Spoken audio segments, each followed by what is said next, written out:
The abandoned steel mill echoed with footsteps as Jack Miller sprinted through rusted corridors. The small boy clutched protectively in one arm, his other hand gripping Elizabeth's wrist, guiding her through the darkness. Sweat glistened on his weathered face, determination hardening his pale blue eyes. Behind them, voices shouted, flashlight beams cutting through dust-filled air. "This way," Jack whispered, pulling Elizabeth behind a massive furnace, just as bullets pinged against metal nearby. He hadn't expected that helping a lost child in a train station would lead to this moment. Running for their lives, protecting a boy who grabbed his hand one rainy afternoon in Pittsburgh's Union Station. Before we dive in, drop a comment where you're watching from and hit subscribe for more stories like this. In 991, Pittsburgh was where Jack Miller called home, and where one small act of kindness changed his life forever. Rain pelted the grand windows of Pittsburgh's Union Station, drumming a steady rhythm against the century-old glass. Jack Miller stood beneath the vaulted ceiling, his weathered face illuminated by the warm glow of the station's historic chandeliers. At 58, his 6-foot frame still carried the straight-backed posture of his military days, though time and hard work they had etched deep lines around his pale blue eyes. His granddaughter Emma slept against his shoulder, her strawberry blonde curls spilling over his faded denim jacket. Jack checked his watch again, a simple Timex that had survived Desert Storm and the 28 years since. His ride was now 40 minutes late, and Emma was getting heavy. The 5-year-old had fallen asleep almost immediately after he'd picked her up from kindergarten, exhausted from a day of learning and playing. 15 more minutes, he muttered to himself, shifting Emma's weight. Then we're calling a cab. The rain had soaked through his boots during their walk from the bus stop to the station, and his socks were uncomfortably damp. The familiar ache in his right knee, a souvenir from his military service, had intensified with the weather, but Jack had learned decades ago to compartmentalize discomfort. Union Station had once been the beating heart of Pittsburgh when steel was king and the city's foundries glowed red day and night. Now it stood as a beautiful relic of that bygone era, its grandeur preserved even as the city around it transformed. Jack appreciated the station's steadfast presence, an old soldier like himself weathering the years with dignity. He'd been fixing heating and cooling systems in buildings like this for most of his adult life. After the military HVAC work had provided a stable living, if not a luxurious one, it had been enough when Sarah was alive, his only daughter Emma's mother. But since the car accident last year, the financial burden of raising Emma alone had stretched his resources thin. A commotion near the main entrance drew Jack's attention. A small boy weaved through the crowd, clearly distressed, his tearful face scanning the busy terminal with increasing panic. Most travelers stepped around him without a second glance, their eyes fixed on phones or departure boards, too caught up in their own journeys to notice his distress. The boy ran blindly, his small sneakers squeaking on the polished floor until he collided directly with Jack's legs. Instinctively, the child grabbed Jack's free hand, looking up with wispy, frightened eyes. "I lost my mom," he said, his voice quavering with the effort of being brave. Jack knelt down carefully, keeping Emma balanced against his shoulder as he lowered himself to the boy's eye level. "Hey there, buddy. It's okay," he said, his deep voice softening to the gentle tone he used with Emma after nightmares. "We'll find her together." "What's your name?" "Ethan," the boy sniffled, wiping his nose with his sleeve. "I'm Jack, and this sleeping princess is my granddaughter Emma." He nodded toward Emma, who stirred slightly but didn't wake. "Where did you last see your mom, Ethan?" Ethan pointed vaguely toward the departure boards. "By the big numbers. We were going to Washington." Jack nodded. "The Pennsylvanian, probably. What's your mom wearing, so we can spot her on her?" "A blue coat," Ethan said after a moment's thought, "and shoes that make clicking sounds when she walks." Jack scanned the crowded terminal. That description could match dozens of women in the station. He spotted a young female employee passing by and flagged her down. "Excuse me, miss, this young man's lost his mother. They were near the departure board for the Washington train. Can you help us page her?" The woman barely paused. "Lost children need to be reported at the customer service desk," she recited, pointing toward a counter with a line at least 20 people deep. "It's policy." "He's 5 years old," Jack said, his voice taking on an edge. "Are we really going to make him wait in that line while his mother is probably frantic?" The employee shrugged. "I don't make the rules, sir." She was already moving away, the attention shifting to her next task. Jack felt his jaw tighten. Some things never changed. Bureaucracy placing procedure above common sense, whether in the military or civilian life. Ethan's grip on his hand tightened, the small fingers surprisingly strong. Jack made a decision. All right, Ethan, we're not waiting in that line. Let's go find your mom ourselves. He gently roused Emma, who blinked awake with the mild confusion of children pulled from deep sleep. Grandpa, she murmured. Hey, sunshine, we need to help this boy find his mom. Can you walk for a bit? Emma nodded, rubbing her eyes as Jack set her down. Her curious gaze immediately focused on Ethan. Hi, she said simply. I'm Emma.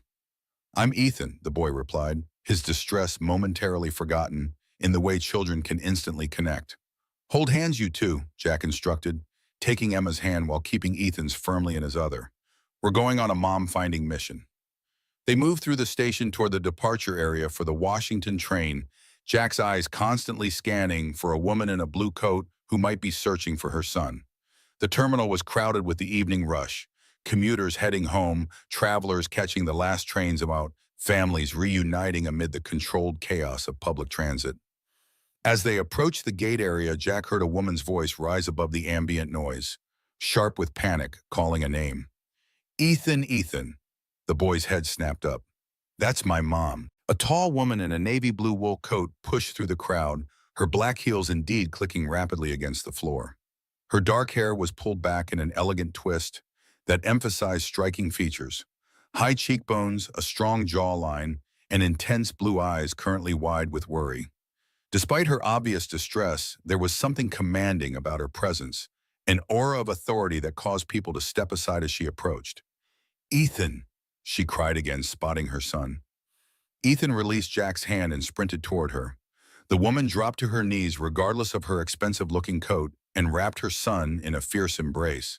For a moment, her composed exterior cracked completely as she closed her eyes, holding Ethan as if he might disappear again. Jack stood back, Emma's hand in his, watching the reunion with quiet satisfaction. Mission accomplished. Time to slip away and continue their own journey home. But as he turned to leave, the woman looked up, her gaze locking onto Jack with surprising intensity. She rose gracefully, keeping Ethan's hand firmly in hers, and approached. You found my son, she said. It wasn't a question, but there was a tremor beneath the composed voice. He found me, actually, Jack replied, with a slight smile. Ran right into me. She studied him for a moment, her gaze taking in his worn jacket, his work boots, the simple dignity of his bearing. I'm Elizabeth Reynolds, she said, extending her free hand. Jack recognized the name immediately. Elizabeth Reynolds, CEO of Reynolds Technologies, one of Pittsburgh's most successful clean energy companies. Her face occasionally appeared in the business section of the newspaper, a rare female CEO who had turned her father's engineering firm into a tech powerhouse. Jack Miller, he replied, shaking her hand. Her grip was firm, confident. Elizabeth knelt down to Emma's level. And who is this young lady? I'm Emma, his granddaughter replied. I'm 5 3/4. Elizabeth smiled, the expression warming her entire face. Thank you for helping your grandfather find my Ethan, Emma. We're good at finding things, Emma said with childish pride. Grandpa finds broken air conditioners and makes them work again. Elizabeth glanced up at Jack with raised eyebrows. Is that so? HVAC repair and installation, Jack explained. I work on the older buildings downtown mostly. As Elizabeth stood, a harried-looking man in a tailored suit approached, juggling a phone and tablet. Ms. Reynolds, the car is waiting, and you have the conference call in 30 minutes. Elizabeth nodded to him before turning back to Jack. Mr. Miller. Jack, please. Jack, she corrected with a small smile. I cannot thank you enough, with everything happening these days.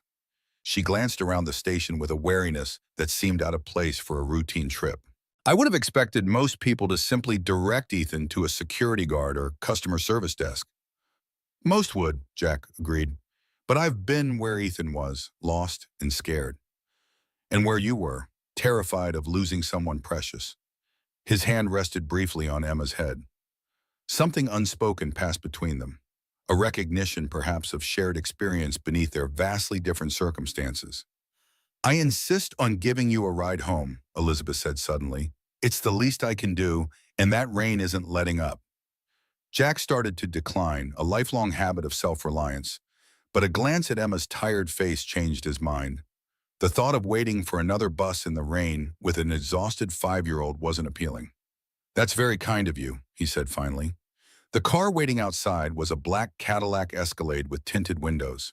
The driver, a solid man with a military haircut that Jack recognized immediately, opened the door without a word. Jack helped Emma in first, then climbed in beside her, noting the vehicle's luxurious interior. Ethan settled in next to Emma, and the two children were soon engaged in animated conversation about superhero preferences. To Jack's surprise, Elizabeth sat up front rather than maintaining the separation that wealth usually dictated. She gave the driver Jack's address, which he hadn't yet provided, then turned slightly in her seat. "Commonwealth Plaza, right? The converted insurance building." Jack nodded, not entirely surprised. She knew the address. Someone in her position would have staff to gather such information quickly. "7th floor. It's smaller than what we had before, but the location works better now." As the Escalade pulled away from the station, Jack watched Pittsburgh slide by through rain-streaked windows. The city was a study in contrast, gleaming glass towers rising alongside century-old brick buildings, technology firms occupying spaces once dedicated to steel production. The rain softened the urban landscape, blurring the hard edges between old and new. Elizabeth checked her phone repeatedly, her face reflecting the professional concerns that clearly hadn't paused despite her personal emergency. Jack recognized the look, the weight of responsibility that couldn't be set aside even for a moment. "Bad timing getting separated in the station," Jack said conversationally. Elizabeth's shoulders tensed almost imperceptibly. "Yes, I had a call I couldn't ignore. Ethan was right beside me, and then..." She shook her head. "One moment of distraction. It's all it takes." "It happens," Jack said simply. "Kids can vanish in a heartbeat." "It shouldn't have happened," Elizabeth replied, her voice dropping so the children wouldn't hear. "Not with my security protocols." Jack glanced at the driver, noting the slight bulge of a shoulder holster beneath his jacket. More than a chauffeur, then. Interesting. The Escalade pulled up to Commonwealth Plaza, a 1920s neoclassical building with ornate stonework that had been repurposed into upscale apartments. The grandeur of its exterior belied the modestly sized units inside. Pittsburgh practicality winning out over pretension. "Thank you for the ride," Jack said, as the driver opened the door, rain now falling in a gentle mist rather than the earlier downpour. Elizabeth reached into her purse and withdrew a sleek business card. It bore only the Reynolds Technologies logo, her name, and a phone number. No title, no office address. "Jack," she said, her voice lower now, "I don't make offers, I don't mean. If you ever need anything at all, use this number. It's my private line."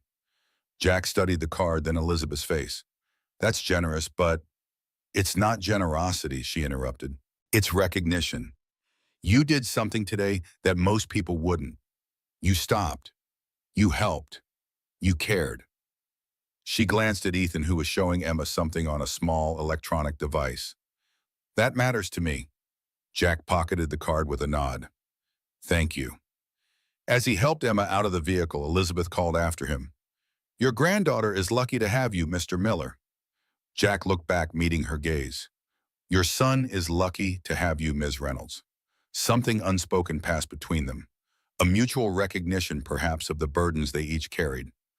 Then the door closed and the Escalade pulled away, leaving Jack and Emma on the sidewalk beneath the golden glow of the building's historic sconces. "She was pretty," Emma observed as they entered the lobby. "Yes, she was," Jack agreed, checking their mail before heading to the elevator. "And rich," Emma added, "like super rich.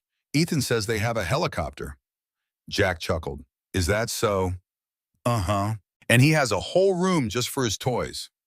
The elevator carried them to the 7th floor, halfway up the converted building. Jack's apartment was on the north side, offering a view of the Allegheny River and the old industrial areas beyond.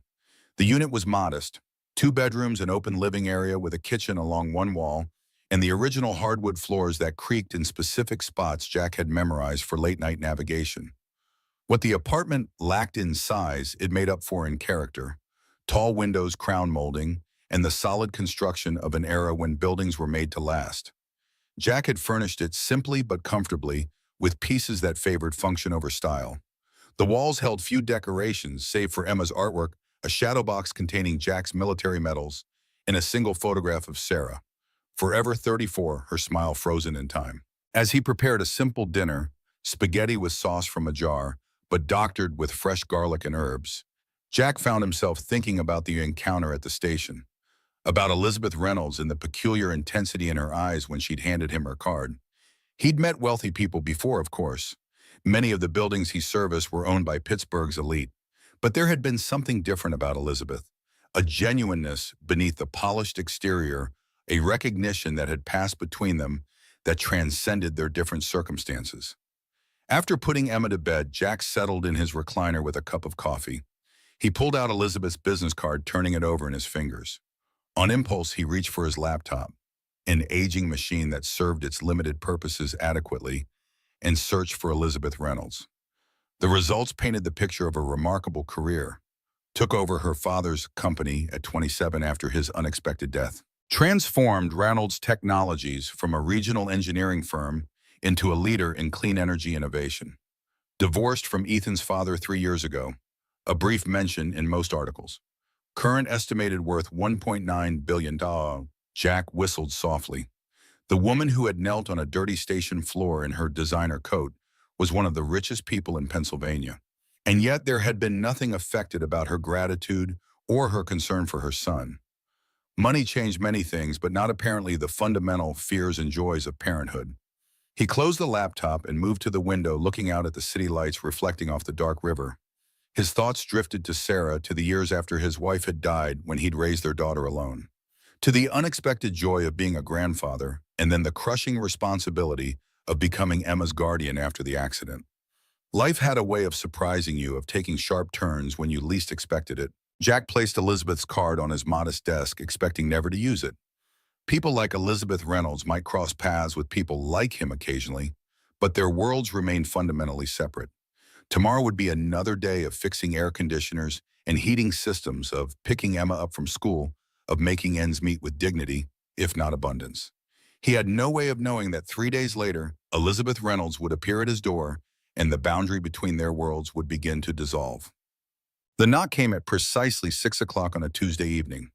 Jack had just returned from work, his hands still bearing traces of the industrial grease from an ancient boiler he'd spent the day reviving. Emma was at the kitchen table, concentrated on her kindergarten homework, coloring shapes with careful precision. When Jack opened the door, he momentarily failed to recognize the woman standing there. Gone was the corporate power suit and formal hairstyle. Instead, Elizabeth Reynolds wore jeans, a gray Penn State sweatshirt, and her dark hair loose around her shoulders. She carried a paper grocery bag in one arm and a bouquet of sunflowers in the other. "I hope you like pasta," she said with a smile that seemed surprisingly genuine. Jack blinked in surprise. "Ms. Reynolds." "Elizabeth, please," she corrected. "May I come in?"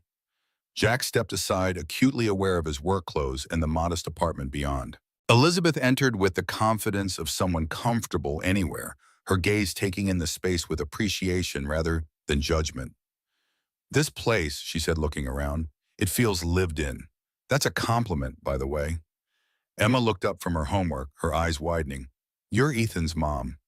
Elizabeth smiled warmly. "I am. And you must be the famous Emma he's been talking about nonstop." "Is Ethan here?" Emma asked, looking toward the door hopefully. "Not today, sweetheart. He's with his tutor, but he asked me to give you this."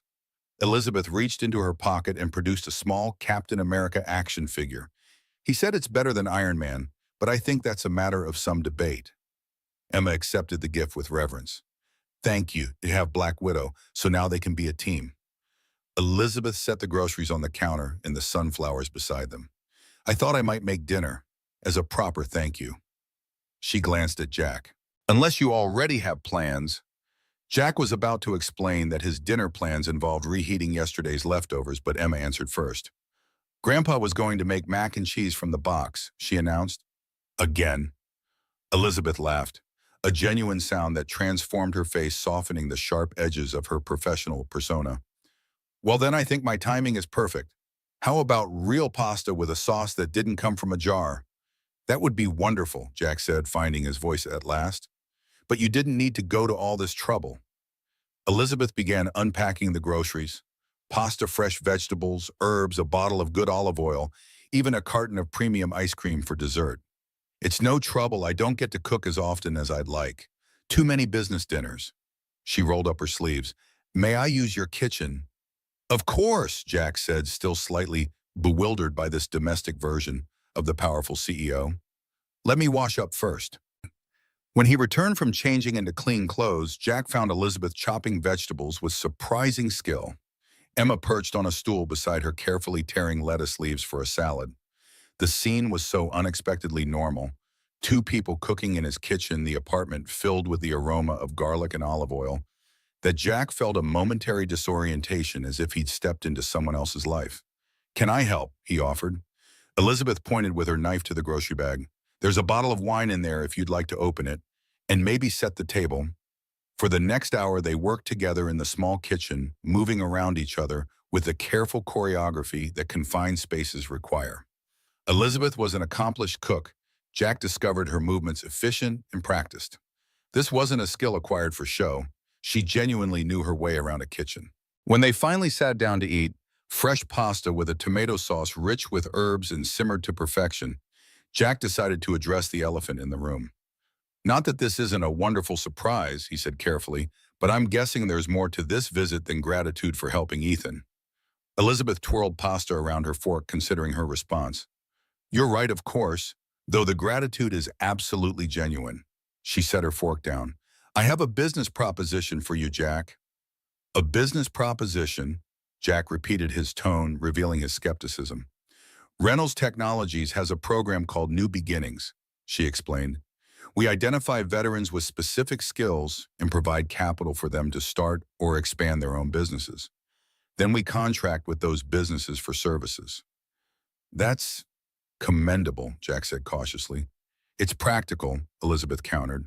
We get reliable service providers who understand security and discretion, and veterans get opportunities often denied them in the traditional job market. She held his gaze.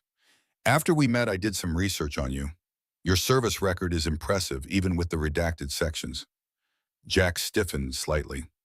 Those records aren't easily accessible. No, they're not, Elizabeth agreed without apology. But when you have government contracts at the level we do, certain doors open. She leaned forward slightly. What impressed me more was what you did after your service. How you raised your daughter alone after your wife passed. How you've stepped up for Emma. Her voice softened. How you built a life of dignity and purpose, despite circumstances that would have broken many people. Jack remained silent, uncomfortable with both the invasion of privacy and the unexpected praise.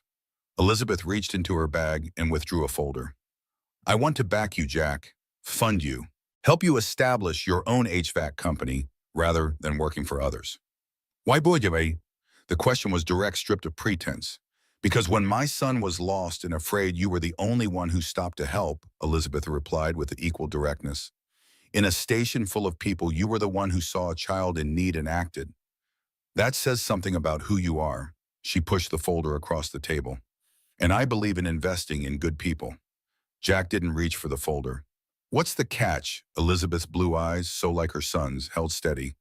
The only catch is that you believe in yourself enough to accept help when it's offered, and that Reynolds Properties would be your first maintenance contracts. That's it. That's it, she confirmed. Look through the proposal. Take your time. It's a legitimate offer, Jack. No strings attached. Before Jack could respond, Emma spoke up from her end of the table. Does this mean Grandpa wouldn't have to work so late and could fix our bathroom that's always cold? Elizabeth smiled at the practical concerns of a 5-year-old. It would mean your grandfather could set his own hours, hire people to help him, and yes, fix your bathroom. Jack finally reached for the folder, opening it to find detailed business plans, financial projections, incorporation papers already drafted, and a bank statement showing a $250,000 grant approval pending his signature. This is substantial, he said, paging through the documents. It's what's needed to establish a proper business, Elizabeth replied. Equipment, van insurance, initial operating expenses. It's an investment, not charity. Jack closed the fold, his mind racing with possibilities and questions. I need time to think about this. Of course, Elizabeth agreed immediately. Take all the time you need. She pulled a business card from her pocket, different from the one she'd given him at the station. This one had her direct number written on the back in blue ink. Call me when you have made a decision. After dinner, Elizabeth helped clean up, despite Jack's protests, then prepared to leave. At the door, she paused. There's a foundation gala this Friday at the Omni William Penn, she said. I'd be honored if you and Emma would attend as my guests. No pressure about the business proposal. This is a separate invitation. A gala, Jack echoed, trying to imagine himself and Emma in such a setting. It's for a good cause. The Reynolds Foundation funds educational programs for underserved communities in Pittsburgh. Elizabeth smiled. Emma might enjoy seeing how the other half lives, and Ethan would love to see her again.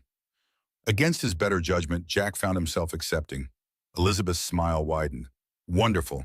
I'll send a car for you at 7. And don't worry about attire. I'll take care of that too. She turned to Emma, who had been listening intently. How do you feel about princess dresses, Emma? Emma's eyes grew round. Real princess dresses. The fanciest? Elizabeth promised, with sparkles.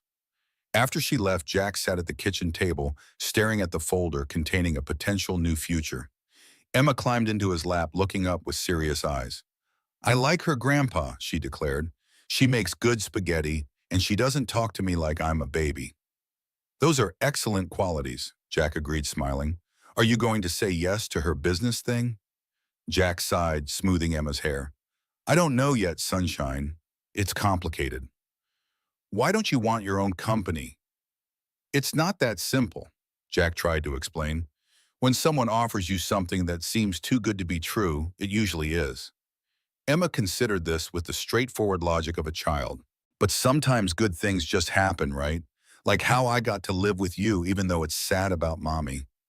Jack's throat tightened from the mouths of babes. Yes, sometimes good things do happen, he conceded, even from sad beginnings. So maybe this is a good thing happening, Emma concluded with satisfaction. From when that little boy got lost. Jack hugged her close, wondering when his granddaughter had become so wise. Maybe you're right, sunshine. Maybe you're right.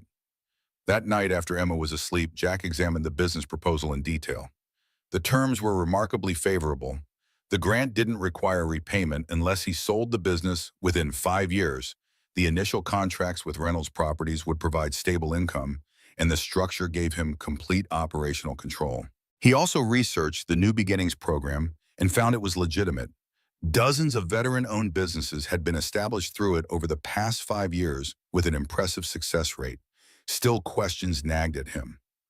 Why him specifically? Was this truly just about helping Ethan? Or did Elizabeth Reynolds have other motives she hadn't shared as he stared out the window at Pittsburgh's nighttime skyline? Jack couldn't shake the feeling that he was standing at a crossroads. The safe path was to continue as he had been, working for others, making enough to get by, providing Emma with a stable, if modest life. The other path offered potential prosperity, but unknown complications. What tipped the balance finally was thinking about Emma's future.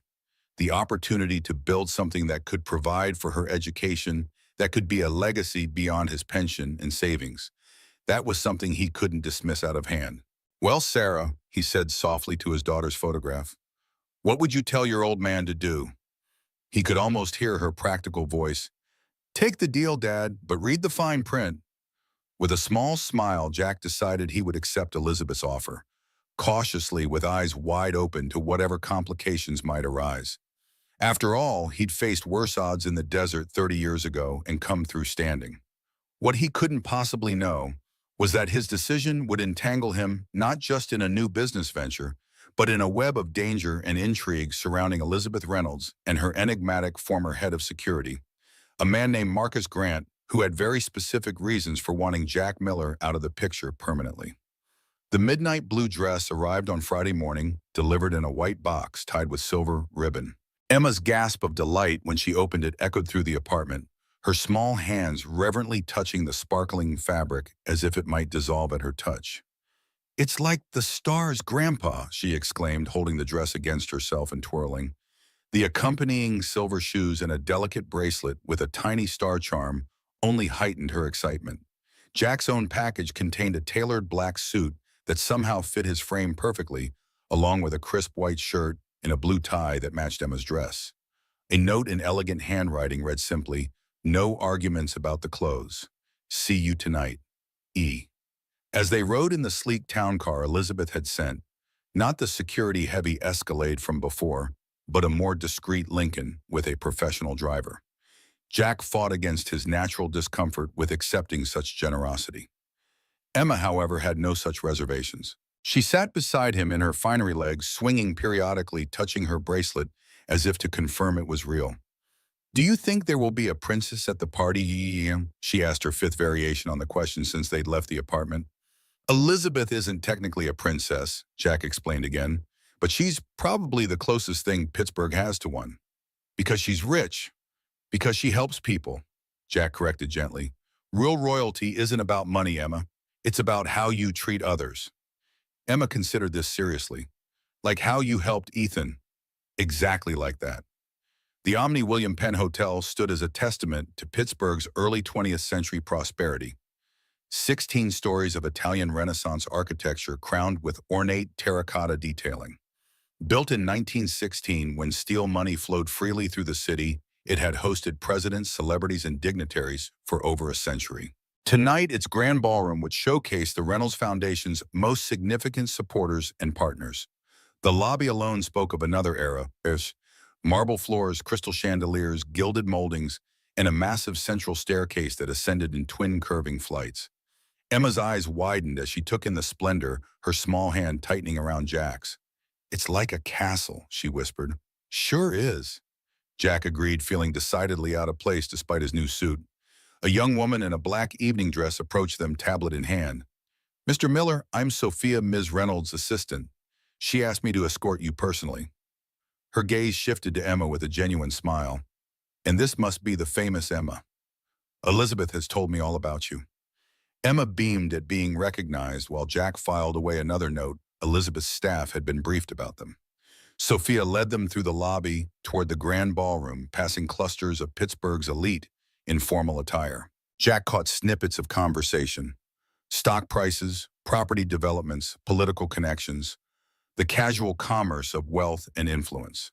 The ballroom itself seemed designed to intimidate with its soaring ceiling, massive crystal chandeliers, and gilt detailing. A string quartet played something classical that Jack couldn't identify but recognized as expensive. Roughly 200 people circulated through the space champagne flutes in hand jewelry, catching the light like captured stars. "Overwhelming, isn't it?" Sophia commented, noting Jack's expression.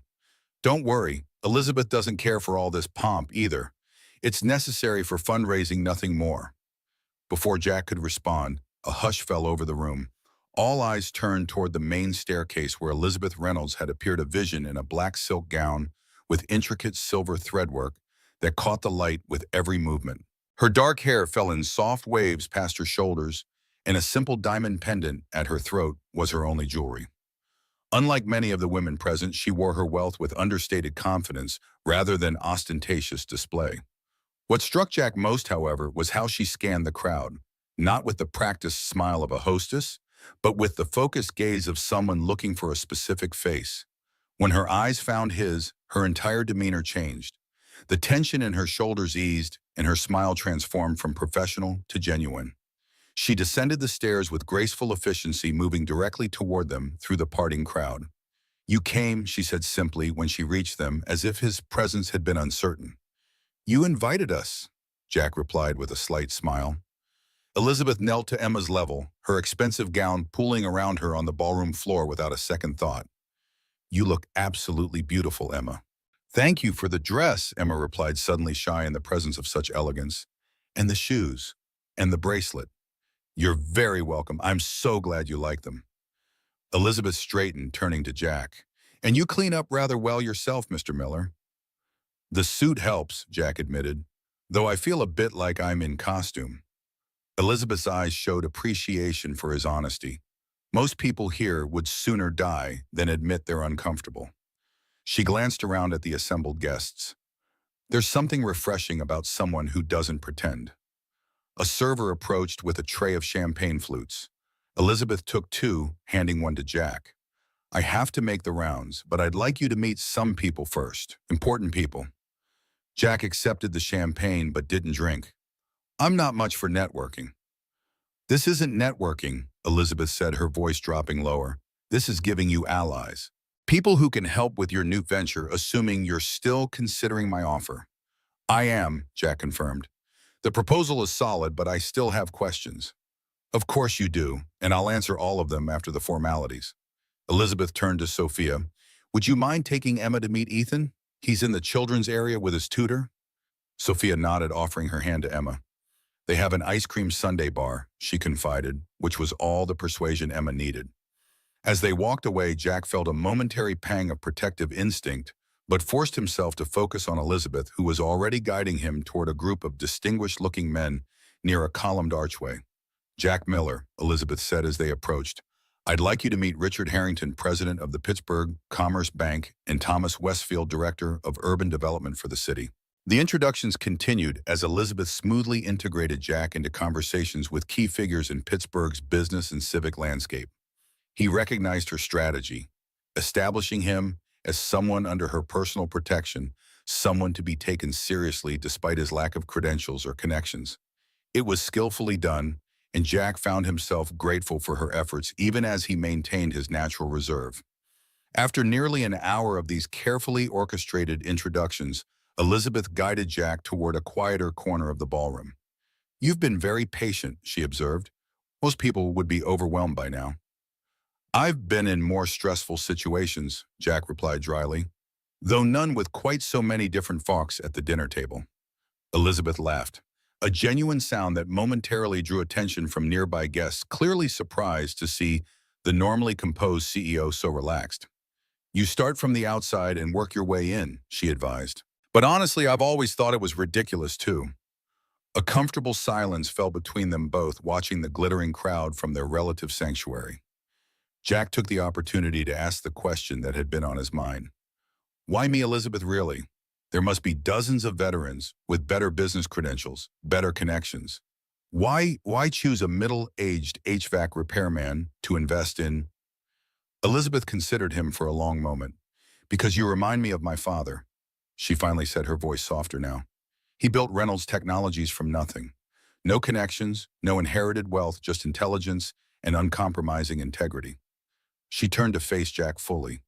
Do you know what the hardest thing about inheriting a billion-dollar company is? Jack shook his head. Finding people you can trust, she said simply. People who see you as a person, not a walking checkbook or a stepping stone to their own ambitions. Her gaze was direct, unflinching. When you helped Ethan, you had no idea who I was. You acted out of simple human decency. Do you have any idea how rare that is in my world? Jack absorbed her words, recognizing the loneliness beneath them. I imagine it's difficult to know who your real friends are. Almost impossible, Elizabeth agreed, but I've gotten very good at reading people. And you, Jack Miller, are exactly what you appear to be. A good man who's had his share of hardships but hasn't let them corrupt his essential nature. She smiled slightly. Also, you're exceptionally good with antiquated HVAC systems, and I happen to own several historic buildings that need exactly that expertise. Before Jack could respond, they were interrupted by the arrival of a distinguished elderly man using a silver-headed cane. His tailored tuxedo hung slightly loose on his thin frame, suggesting recent weight loss, but his posture remained impeccable. Elizabeth, my dear, he said, his voice carrying the refined cadence of old Pittsburgh money. Won't you introduce me to your guest? Professor Mitchell, Elizabeth replied warmly. I was hoping you'd be here tonight. This is Jack Miller, a friend and soon-to-be business associate.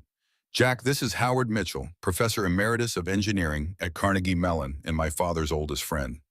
A pleasure, sir, Jack said, shaking the older man's hand and noting both the strength of his grip and the assessing intelligence in his eyes. Miller, Mitchell repeated as if testing the name. Military background, Jack nodded. Army, Gulf War. Thought so. You carry yourself like a soldier. Mitchell turned to Elizabeth. Your father would approve, my dear. He always said you could tell everything about a man by how he carries himself when no one important is watching. Elizabeth's expression softened at the mention of her father. He did say that, didn't he? Jack, Professor Mitchell knew my father better than anyone. They were roommates at MIT. Samuel Reynolds was the most brilliant mind I ever encountered. Mitchell said, a note of genuine admiration in his voice. And the most decent. His loss has left a void in many lives. He turned to Jack. Are you familiar with his work? Only by reputation, Jack admitted. I know he transformed Reynolds Technologies from an engineering firm to a leader in clean energy. Mitchell nodded approvingly. Indeed, but his true legacy is less visible. Samuel believed technology should serve humanity, not the other way around. A refreshing perspective in an age of profit-driven innovation. He glanced at Elizabeth. His daughter continues that tradition, despite pressure from less visionary board members. Elizabeth touched the professor's arm gently. You'll make Jack think I'm some kind of corporate saint, which I assure you I am not. No, but you are your father's daughter, Mitchell replied with obvious affection. His gaze shifted back to Jack, becoming more measured. Mr. Miller, would you indulge an old man with a few minutes of conversation? I rarely get to speak with veterans these days. Elizabeth seemed to understand some subtext to this request. I should check on the children anyway. Jack, I'll find you afterward. As she departed, Mitchell guided Jack toward a small alcove off the main ballroom, his cane tapping softly against the polished floor. When they were relatively private, the older man's demeanor changed subtly, the genteel academic giving way to something more alert, more focused. Ms. Reynolds has taken quite an interest in you, Mitchell observed, his tone neutral, but his eyes sharp. So it seems, Jack agreed cautiously. May I speak frankly, Mr. Miller? I prefer it, sir. Mitchell nodded, seeming to approve of the response. Elizabeth Reynolds is one of the finest people I know. Brilliant like her father, but with a compassion that's rare in people of her position and power. He leaned slightly on his cane. She's also in considerable danger, though she won't fully admit it to herself. Jack's posture straightened imperceptibly, military instincts engaging. What kind of danger? The kind that comes from knowing too much, Mitchell replied cryptically. Or more specifically, from possessing what others desperately want. He studied Jack's face. Has she mentioned Marcus Grant to you? No, Jack said, the name unfamiliar to him. Former head of security for Reynolds Technologies. Resigned about 8 months ago under questionable circumstances. Mitchell's expression darkened. Grant worked closely with Samuel before his death. Had access to everything, including Samuel's personal research, much of which never became part of the company's official portfolio. Jack processed this information, noting both what was said and what remained unspoken. You're suggesting Grant took something when he left. Not suggesting, Mr. Miller, stating. Mitchell's voice hardened. Intellectual property, certainly, but also something more tangible. A prototype that Samuel developed in the final year of his life. Something that could revolutionize energy storage if used properly, or become extremely dangerous in the wrong hands. And you think Grant is a threat to Elizabeth because of this? Mitchell nodded gravely. He's made demands. Threats. Nothing that can be traced back to him, of course. He's too clever for that. But Elizabeth has received warnings that only someone with intimate knowledge of her security protocols could deliver. Jack's mind was working rapidly now, connecting dots. Is that why she approached me? She thinks I can help protect her. A thin smile crossed Mitchell's face. Not exactly, though. I imagine your military background doesn't hurt. No, I believe she genuinely wants to help you establish your business. But I also believe she's drawn to people she instinctively trusts. And right now, she needs trustworthy people around her. He leaned closer, especially around Ethan. Jack felt a cold certainty settle in his stomach. Grant has threatened her son, not explicitly, but in this world, Mr. Miller, the most effective threats are often the ones left unspoken. Mitchell straightened, wincing slightly as if the movement caused pain. I'm telling you this because Elizabeth won't. She's fiercely independent, determined to handle her problems alone. A trait inherited from her father, I'm afraid. Why tell me at all? Jack asked directly. I'm just a repairman she met by chance. Mitchell's gaze was penetrating. Are you, Mr. Miller, just a repairman? Or are you someone who understands duty, honor, and the obligation to protect those who cannot protect themselves? He didn't wait for an answer. I've studied people my entire life, son, and I recognize capability when I see it. Before Jack could respond, a commotion near the ballroom entrance drew their attention. A man in an impeccably tailored suit had entered his presence, causing an immediate ripple through the crowd. Tall with sharp features and the confident bearing of someone accustomed to command, he moved through the space with predatory grace. "Speak of the devil," Mitchell murmured. "Marcus Grant. I'm surprised he had the audacity to show his face here." Jack studied the newcomer with professional assessment. Grant moved like someone with military or law enforcement training, balanced aware, constantly scanning. Their eyes met briefly across the room, and Jack felt a chill of recognition. Not of the man himself, but of the type. He'd encountered men like Grant in special operations. Highly competent, utterly ruthless when required. Elizabeth had emerged from a side door, her composed expression betrayed only by the slight tension in her shoulders as she approached Grant. Though Jack couldn't hear their conversation, the body language spoke volumes, Grant leaning in slightly, invading her space. Elizabeth maintaining her ground, refusing to be intimidated. "I should join her," Jack said, already moving. Mitchell caught his arm with surprising strength. "Not yet. Elizabeth knows what she's doing. Confronting Grant publicly is her strategy. He can't risk making a scene here surrounded by Pittsburgh's elite and their security details, sus." He released Jack's arm. "But perhaps we should move closer just in case." They made their way toward Elizabeth and Grant, arriving just as the latter was preparing to leave. Jack caught the tail end of their conversation. "Reconsider my offer, Elizabeth," Grant was saying, his voice cultured, but with an underlying hardness. "Some things are better kept within the family, so to speak." "There is no offer to consider, Marcus," Elizabeth replied coolly. "My father's work belongs at Reynolds Technologies. End of discussion." Grant's smile didn't reach his eyes. "Nothing ever ends, Elizabeth. It merely evolves." His gaze shifted to Jack as he approached, a flicker of curiosity crossing his features. "New security detail. Not really up to your usual standards, is he?" "Jack Miller," Jack introduced himself, extending his hand more as a challenge than a greeting. "Friend of the family." Grant accepted the handshake, his grip deliberately testing. "Marcus Grant, former friend of the family, apparently." He held Jack's gaze a beat too long. "Military. Once upon a time," Jack acknowledged, not breaking eye contact. "Interesting." Grant released his hand, turning back to Elizabeth. "We'll continue our discussion another time in a more private setting." He nodded toward Mitchell. "Professor, still fighting the lost causes, I see." "Some causes are worth fighting for Mr. Grant," Mitchell replied evenly, "even when the odds seem insurmountable." Grant's mouth twitched in what might have been amusement or annoyance. "Indeed." With a final nod to Elizabeth, he departed, moving through the crowd with the same confident stride. Elizabeth watched him go, her expression unreadable. Only when he had fully exited did she turn to Mitchell. "You told him." It wasn't a question, but Mitchell answered anyway. "He deserved to know what he's potentially walking into." "That wasn't your decision to make, Howard." "No, it was yours," Mitchell countered gently, "but you weren't making it." Elizabeth sighed, some of the tension leaving her shoulders. "I had my reasons." "You always do, my dear." Mitchell patted her arm.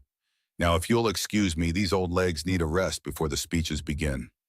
As Mitchell moved away, Elizabeth turned to Jack, her professional mask momentarily slipping to reveal genuine concern. "I'm sorry about that. Marcus has a talent for disruption." "Seems like more than a disgruntled ex-employee," Jack observed. Elizabeth glanced around, ensuring they weren't overheard. "It's complicated, and not something I intended to burden you with." She met his gaze directly. "Howard means well, but he tends to see threats around every corner these days." "Is he wrong about Grant?" A slight hesitation. "No," she admitted. "Marcus is problematic, but it's a corporate matter, not something that should concern you." Jack considered pushing the issue, but recognized the walls being erected. Instead, he changed direction. "Where are the children?" Relief flashed across Elizabeth's face at the topic change. "In the family lounge upstairs. Ethan was teaching Emma chess when I last checked. Would you like to see them?" Jack nodded, and they made their way through the crowd toward a discreet elevator at the back of the ballroom. As they walked, Jack noticed Grant hadn't actually left the gala.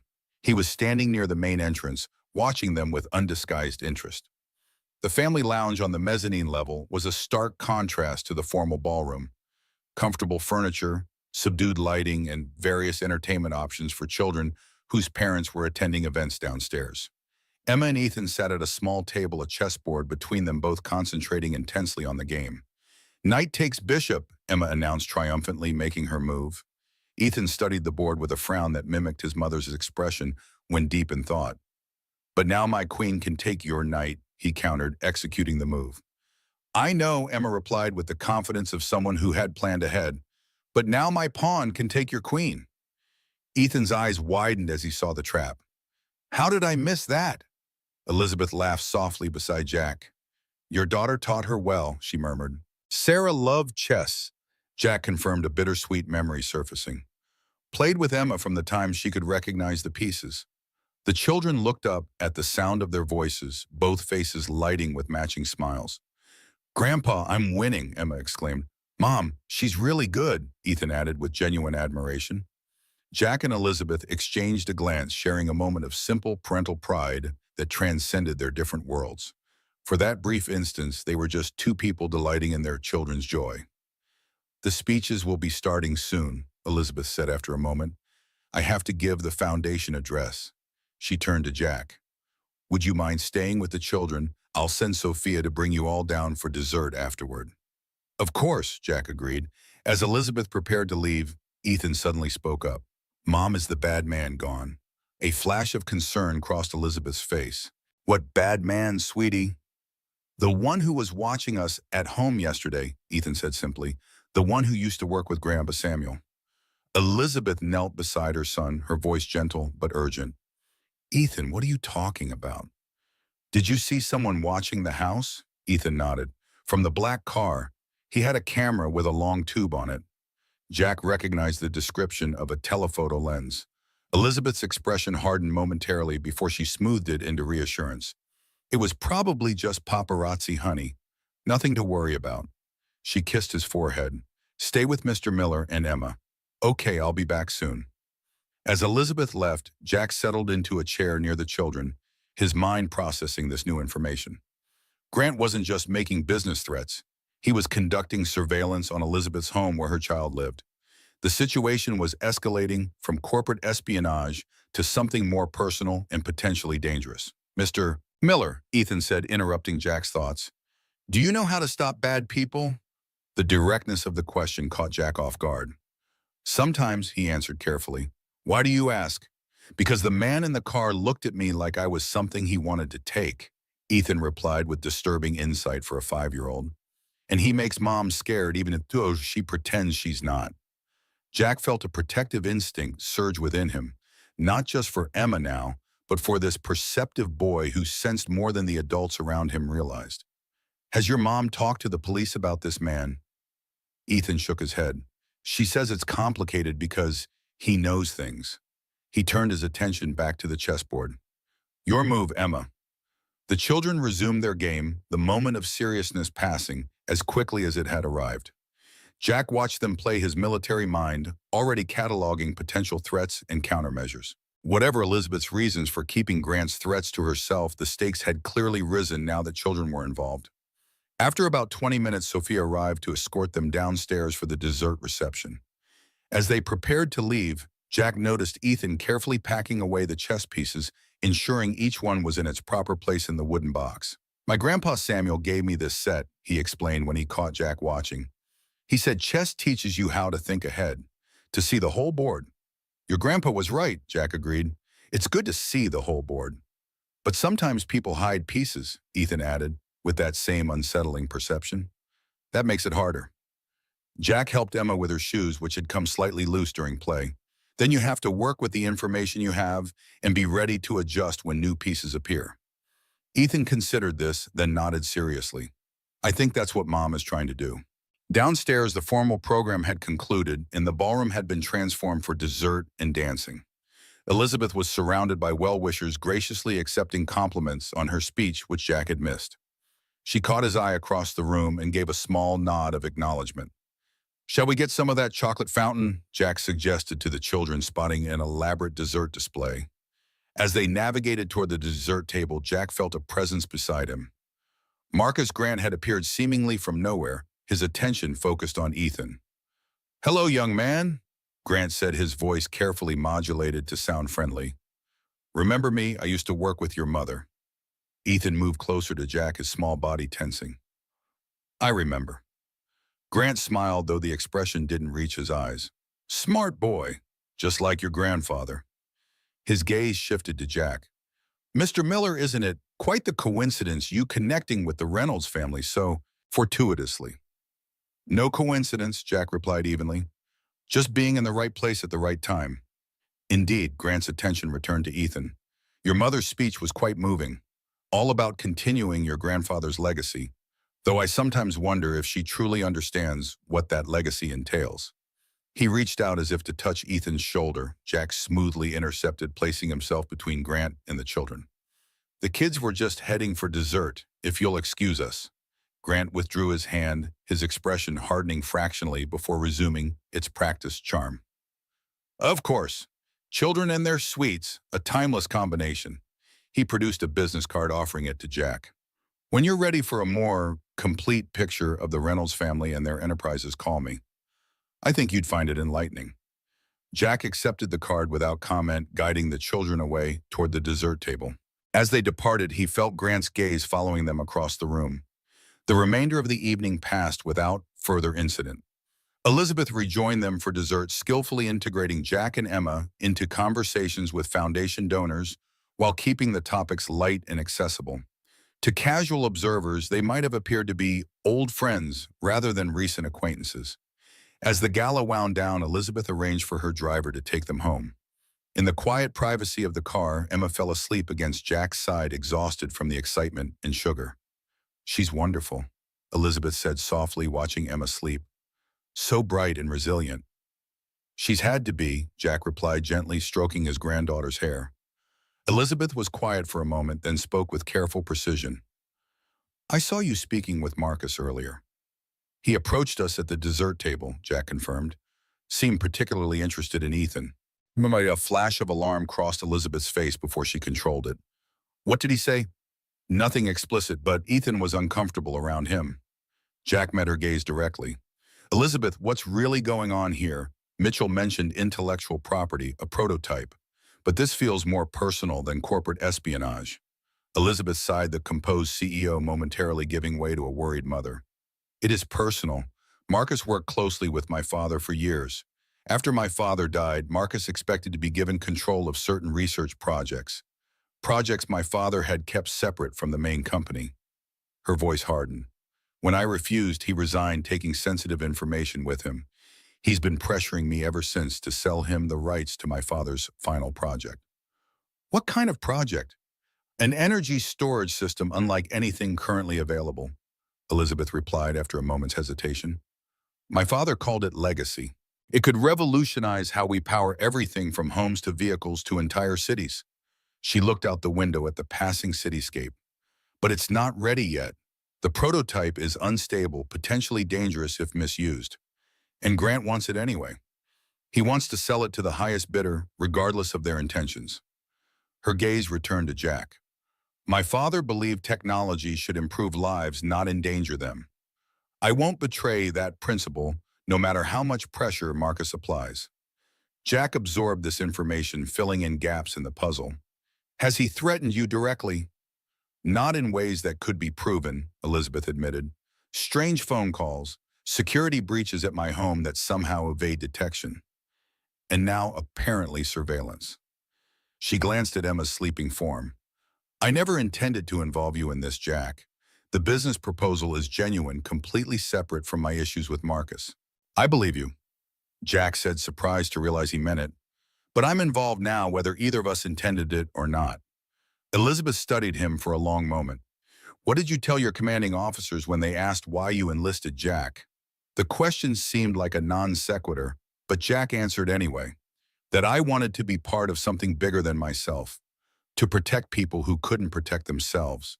She nodded as if confirming something she'd already suspected. Some motivations don't change even when the battlefield does. Her hand moved to her throat, touching the diamond pendant she wore. I should warn you, if you accept my business proposal, Marcus will see you as an extension of me, a potential pressure point. I've dealt with men like Grant before, Jack replied. his voice hardening slightly with the memory of past confrontations. They mistake kindness for weakness, principle for vulnerability. And what do you consider it? Strength, Jack said simply. The only kind worth having. The car pulled up outside Commonwealth Plaza. As Jack gathered the sleeping Emma in his arms, Elizabeth touched his arm lightly. Think about what I've said before you make your final decision about the business. I'd understand completely if you declined. Jack shifted Emma's weight, looking down at his granddaughter's peaceful face. I'll let you know by Monday, he promised. Whatever you decide, Elizabeth said. Thank you for tonight. It's been a relief, having someone I can trust nearby. As Jack carried Emma into their building, he reflected on the evening's revelations. What had begun as a simple act of kindness, helping a lost boy find his mother, had evolved into something far more complex. Elizabeth Reynolds was fighting a battle that went beyond corporate politics, and somehow Jack had been drawn into her orbit. Grant's business card seemed to burn in his pocket, an alternative perspective, being offered a different version of the truth. Jack had learned long ago that most conflicts involve competing truths rather than simple right and wrong. The question was, which truth aligned with his own principles? After settling Emma in bed, still in her princess dress, at her drowsy insistence, Jack sat at his small desk and laid out both business cards side by side. Elizabeth's elegant simplicity contrasting with Grant's bold, aggressive styling. Two paths diverging before him, each with its own complications and consequences. His decision when it came wasn't based on business prospects or potential danger, but on a much simpler metric: who had demonstrated genuine care for others, who had put the welfare of children first. By that measure, there was no contest. Jack reached for his phone and dialed Elizabeth's private number. She answered on the second ring. I'm in, he said, without preamble, for the business and whatever else comes with it. Jack, Elizabeth's voice carried both gratitude and concern. Are you certain for everything I told you? Because of everything you told me, he corrected. I've spent too much of my life on the sidelines, Elizabeth, fixing things instead of building them. It's time for that to change. The silence on the line stretched for several seconds before Elizabeth responded. Thank you, she said simply, the words carrying weight beyond their simplicity. I'll sign the papers Monday, Jack confirmed. Miller Mechanical Services has a nice ring to it.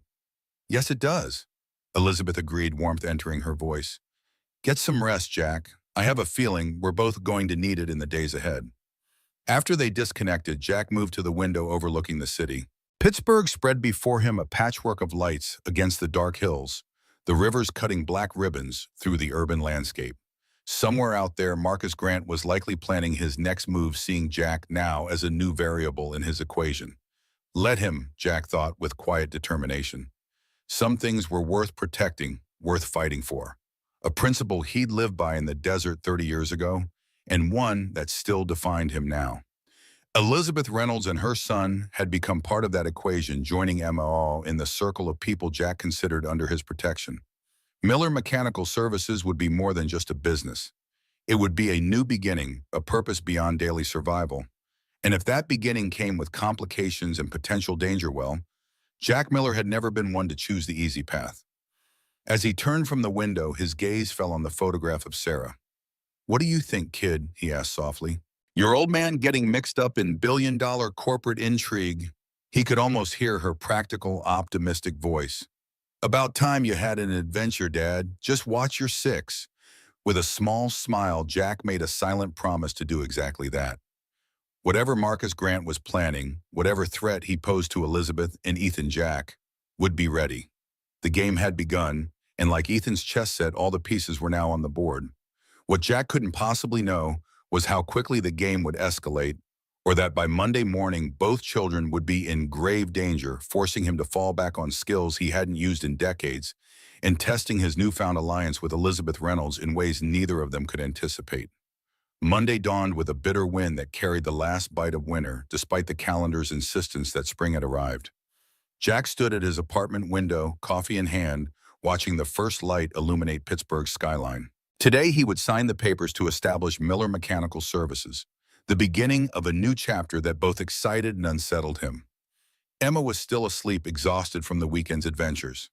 After the gala, she had talked of little else besides Ethan and Elizabeth in the magical evening of feeling like a real princess. Jack had indulged her excitement while quietly contemplating the complications his new business association might bring. His phone vibrated on the counter, a text from Elizabeth confirming their 10 a.m. meeting at Reynolds Technologies headquarters downtown. Jack had arranged for Emma to spend the day with Mrs. Patterson, her kindergarten teacher, who occasionally helped with childcare. A normal Monday following what should have been a normal weekend, except for the nagging sense of watchfulness that had settled over Jack since his conversations with Mitchell and Elizabeth. Twice yesterday, he had noticed a dark sedan parked across from their building, disappearing whenever he appeared to approach it. Old instincts long dormant but never forgotten had kicked in. Jack had discreetly photographed the vehicle and memorized what he could see of the driver. Male baseball cap sunglasses despite the cloudy day. Amateur surveillance but concerning nonetheless. Jack was preparing Emma's lunch when his phone rang. A Pittsburgh area code, but not a number he recognized. Miller, he answered, balancing the phone while cutting Emma's sandwich into the triangles she preferred. Miller, Howard Mitchell. The professor's voice sounded strained, pitched lower than at the gala. I apologize for calling so early, but I needed to reach you before your meeting with Elizabeth. Jack set down the knife, his attention sharpening. What's wrong, Professor? I'm not entirely sure, Mitchell admitted, but certain patterns have emerged that concern me. Would it be possible to meet briefly before your appointment with Elizabeth, say 9 a.m., at the Cathedral of Learning coffee shop? I can make that work, Jack agreed, glancing at the clock. Should I be concerned? A hesitation. Let's just say caution is warranted. I've been reviewing some of Samuel's old research notes. There are references to contingency plans that don't align with what Elizabeth has told me about legacy. Mitchell's voice lowered further. I believe Samuel may have built safeguards into the system that even Elizabeth doesn't know about. And this is urgent because Marcus Grant has been making inquiries about you, Mr. Miller. Quite detailed inquiries from what my sources tell me. Jack felt a cold certainty settle in his stomach. I'll be there at 9. After hanging up, Jack moved through the apartment with renewed vigilance, checking locks and sightlines with the methodical thoroughness of his military days. If Grant was investigating him, standard precautions were warranted. He woke Emma gently, helping her dress and prepare for the day with casual efficiency that masked his heightened alert status. Can I wear my princess bracelet to school? Emma asked as she finished her breakfast. Of course, sunshine, Jack agreed, securing the star charm that hadn't left her wrist since Friday night. Just be careful not to lose it during recess. I won't, she promised solemnly. It's special because Ethan's mom gave it to me. Jack smiled at her attachment to the simple gift, even as he calculated timing and routes in his head. They would need to leave earlier than usual to accommodate his meeting with Mitchell. He packed Emma's lunch, double-checked her backpack, and grabbed his own satchel containing the business documents Elizabeth had sent over for review. The walk to Emma's school was uneventful, though Jack maintained a subtle awareness of their surroundings that Emma, chattering about her weekend, didn't notice. Mrs. Patterson greeted them warmly at the classroom door. Emma's been telling everyone about her princess dress, she confided to Jack with a smile, and her new friend Ethan. It was quite an evening, Jack acknowledged. Thanks again for taking her after school today. I should be done by 4. Take your time, Mrs. Patterson assured him. We'll be baking cookies in the afternoon. Emma can help. With Emma safely delivered, Jack headed toward the University of Pittsburgh campus home to the Cathedral of Learning, a 42-story Gothic revival tower that dominated Oakland's skyline.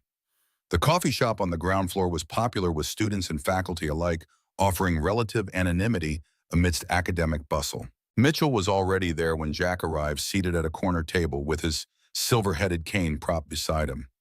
2 coffee cups waited on the table.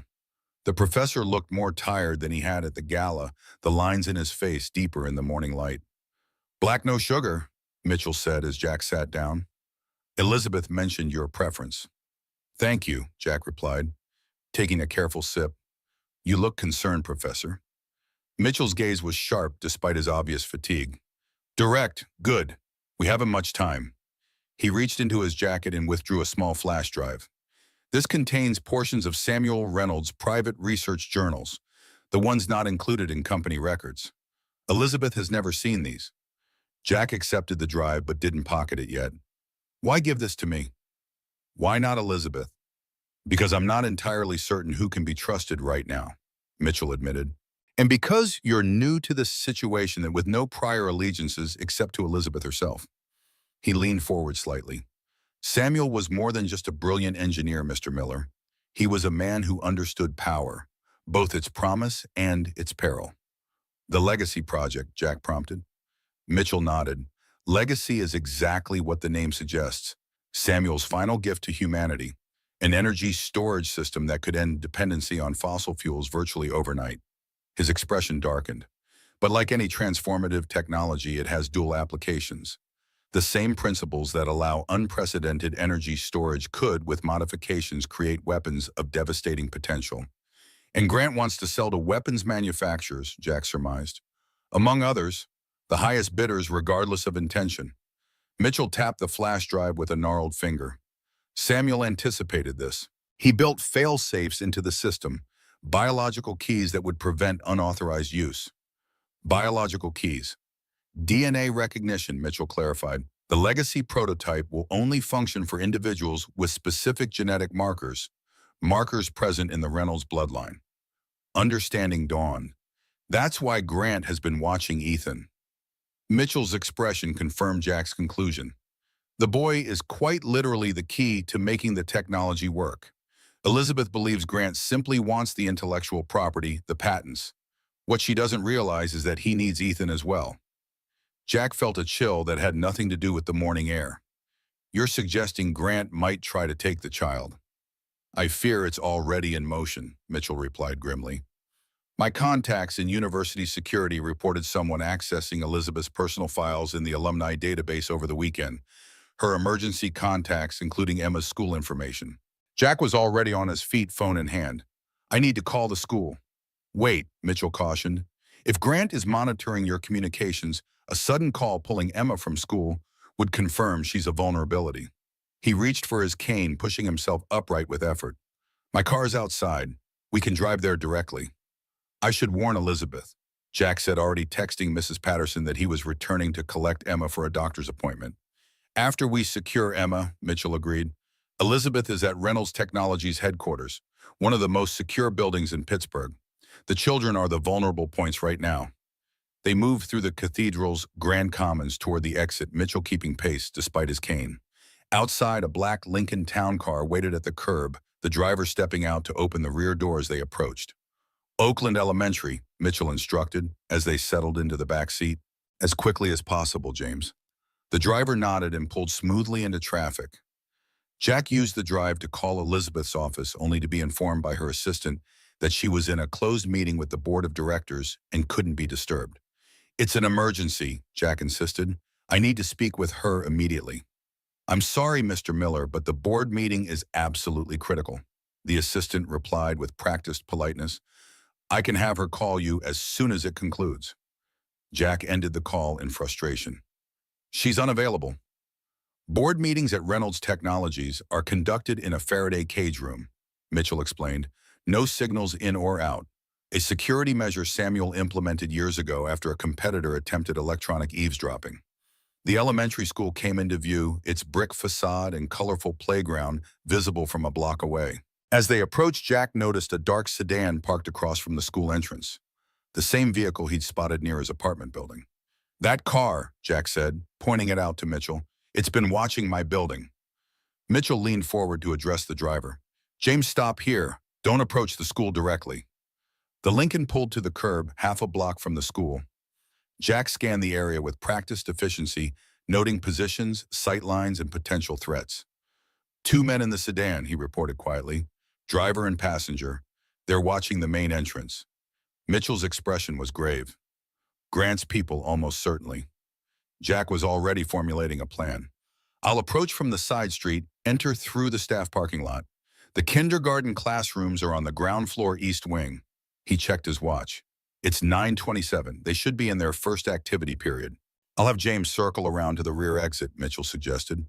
Less visible for extraction. Jack nodded, appreciating the professor's clear thinking under pressure. Give me your phone. They might be monitoring mine. Mitchell handed over a slim smartphone. Speed dial 1 for James.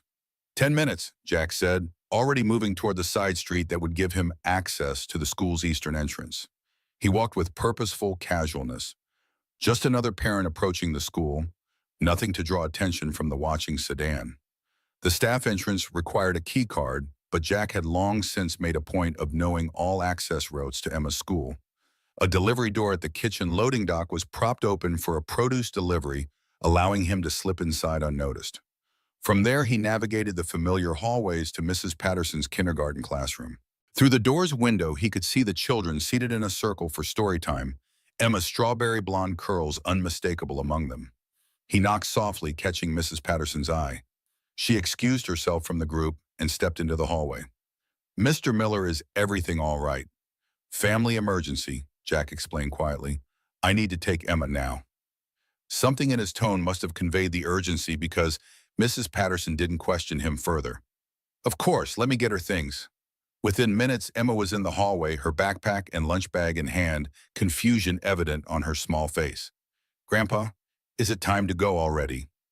"Change of plans, sunshine," Jack said with a reassuring smile that didn't reach his eyes. "We're going on a little adventure today." He guided Emma toward the rear of the building, maintaining a calm exterior while scanning constantly for potential threats. Mitchell's driver had positioned the Lincoln near the playground exit as instructed. Jack lifted Emma into the back seat, climbing in beside her. "Professor Mitchell," Emma exclaimed, recognizing the elderly man from the gala. "Are you coming on our adventure too?" "Indeed I am, young lady," Mitchell replied with remarkable composure. "An educational expedition, you might say." "Where to, sir?" James asked as they pulled away from the school. Jack was about to suggest his apartment to collect essential items when Mitchell's phone rang. The professor answered, his expression shifting rapidly from inquiry to alarm. "When?" he demanded. "Are you certain?" He listened for another moment before ending the call. "Change of plans. Reynolds Technologies immediately. There's been an incident." "What kind of incident?" Jack asked, instinctively pulling Emma closer. "A security breach at the main building," Mitchell replied grimly. "And Ethan is missing from his private classroom on the executive floor." Jack felt a cold clarity descend. The focused state he'd known in combat situations where extraneous concerns fall away, leaving only objectives and obstacles. "Grant's making his move." "So it would appear." Mitchell turned to the driver. "James, call Lionel at security. Tell him to lock down the building. No one enters or leaves." As they sped toward downtown, Jack processed the implications.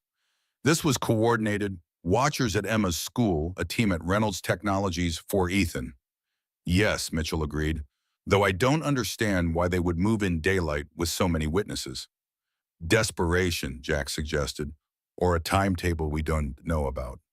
He looked down at Emma, who was watching their tense exchange with wide eyes. "We need somewhere safe for Emma." Mitchell considered for a moment. "My house in Shadyside, full security system, and my housekeeper is a former Marine." Jack nodded, making a decision. "Take us there first. Emma stays secured before we approach Reynolds Technologies." Grandpa, Emma's small voice broke through their tactical discussion. "Is Ethan in trouble?" Jack met her worried gaze, weighing honesty against protection. "We think so, sunshine, and we're going to help him. But first we need to make sure you're safe." "Because of the men watching our building?" Emma asked with unexpected perception. Jack blinked in surprise. "You noticed them," Emma nodded solemnly. "They had a big camera with a long tube like Ethan said. I saw them yesterday when we went for ice cream." Jack exchanged a glance with Mitchell, both men reevaluating the child's awareness. "That's right, Emma. Those men aren't nice and we need to stay away from them." "Are they the same ones who took Ethan?" "We think so," Jack confirmed, seeing no point in lying to her now. Emma's expression set with determination that reminded Jack painfully of her mother. "Then we have to help him. He's my friend."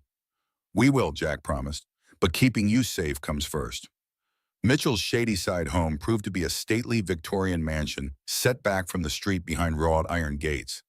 James used a remote to open them, driving directly into a detached garage that closed behind them. The housekeeper, a stocky woman in her 50s with the unmistakable bearing of military service, met them at the kitchen entrance. Mitchell made quick introductions. "Ms. Rosario, this is Jack Miller and his granddaughter Emma. They'll be staying with us temporarily. Security protocol Indigo." Ms. Rosario nodded without question, immediately moving to secure the house. The panic room is prepared as always, Professor. Excellent. Mitchell turned to Jack. Emma will be safe here. Ms. Rosario is quite capable, I assure you. Jack knelt to Emma's level. I need you to stay here while I go help Ethan Sunshine. Ms. Rosario will take care of you. Emma's lower lip trembled slightly, but she nodded. Will you be back soon? As soon as I can. Jack promised, hugging her tightly. Be good and do exactly what Ms. Rosario tells you. After settling Emma with a snack and some books from Mitchell's extensive library, Jack and the professor returned to the car for the drive to Reynolds Technologies headquarters in the heart of downtown. I should be armed, Jack noted as they approached the gleaming glass tower that housed Elizabeth's company. Mitchell reached beneath the seat and produced a lockbox, entering a combination to reveal a 9mm Beretta. Samuel kept this for emergencies. I've maintained the habit.